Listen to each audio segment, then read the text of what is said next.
sengathi ungaphila ubusiseke ulondeke la ukhona khona uphumelele futhi kukona konke okwenzayo igama uPastor Niki channel New Flick. Sibonga ukuthi usubscribe ku channel. Uma ungaka-subscribe yenza okufanele, yenza okulungile, subscribe njengamanje bese ulike le video leyo, bese ulike namanye esiwenzile. Maningi ama video esiwenzile. Before ubuze kwi-phone noma ungifonela ubuze, qinisekisa ukuthi uqale wabheka onke ama video akhona noma ke uqale wa-check lapho ku search box ukuthi ayikho ni video sukuyifuna.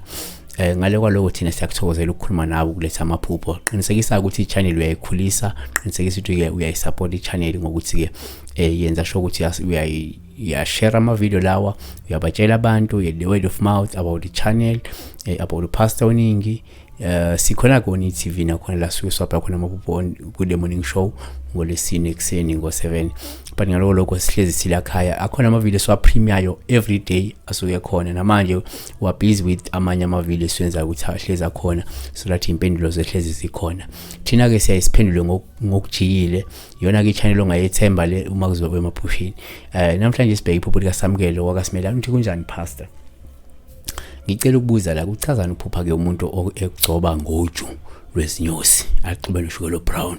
Kodwa umuntu angibonanga. Ngibona nje izandla kuphela. Ngibonga ngisandleni ngicathi ukuthi ngibona izandla ziyavela siyamtapuna ngoju. Ngolizile uquthe noshukela brown but ke we all know that ushukela nawo uyinhlanhla kuhle so angeke ngikhulume ngoshukela because we did speak about ushukela. Ngicabanga khona ama video asikhuluma khona ngoshukela kaningi. So ngithanda sisi ukuphinda into kaningi. Yabo?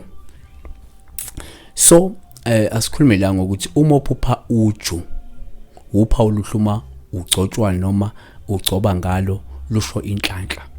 Lungasho impilo ende futhi enhle, lungasho amathuba angcono ezayo noma ukwesekwa noma ukuhlabana ngothando nokuthola nje usizo oludingayo empilweni.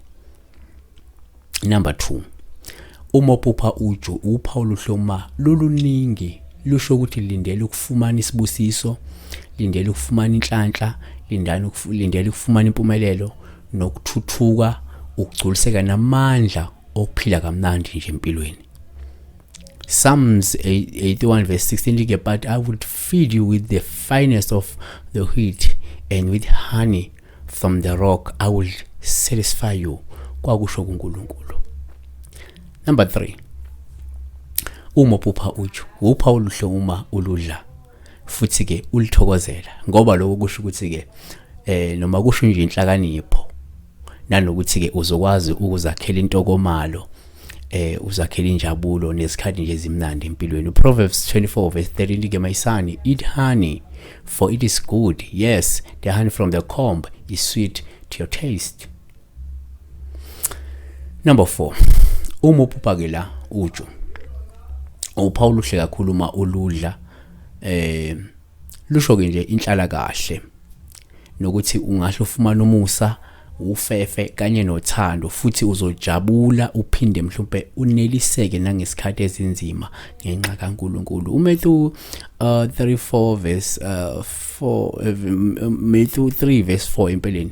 John's clothes were made of camel's hair and he had a leather belt around his waist and his food was locusts and wild honey. Yabo. Kanti number 5 thina singaphinde sibheke kanje lento sithi ke uma uphupha uju uphawu oluhle uma ulibona luluningi lusho ukuthi lindela ukuba ke nenala, lindela ukhomba ngophakathi, lindela ukwaneliseka empilweni. Leviticus 20 verse 24 ithi but I said to you you will possess their land, I will give it to you as an inheritance, a land flowing with milk and honey. I'm the Lord your God who has set you apart from the nation. Kungenze ngokhethiwe kaNkulunkulu. So kukhona okuhle noma sokuzokulandela empilweni. Siyabonga ke sivala ngako ukuthi uma uphupha uju upha uma ludliwa omunye umuntu ekuhlahlela amehlo olusho ukuthi kumele umqaphele lo wamuntu uma umazi noma kunomuntu omele umqaphele uma enamazwi amnandi futhi ekuthembisa intokozo enkulu noma ekuthembisa izulu nomhlaba nokwaneliseka ngoba kunaloko uluzama ukuyengela ophana noma uza ukufaka esilingweni. Proverbs 5 verse 3 ithi for the lips of an adulteress drip honey and her speech is smoother than oil. Siyabonga. qinisekisa ukuthi ulike le video le ngaso sonke isikhathi uma usuyibukile like ivideo nganya kwethu ngoba siyenze ngothando. We took our time, we left ezinye izinto sa focus ukuthi asikuphendule.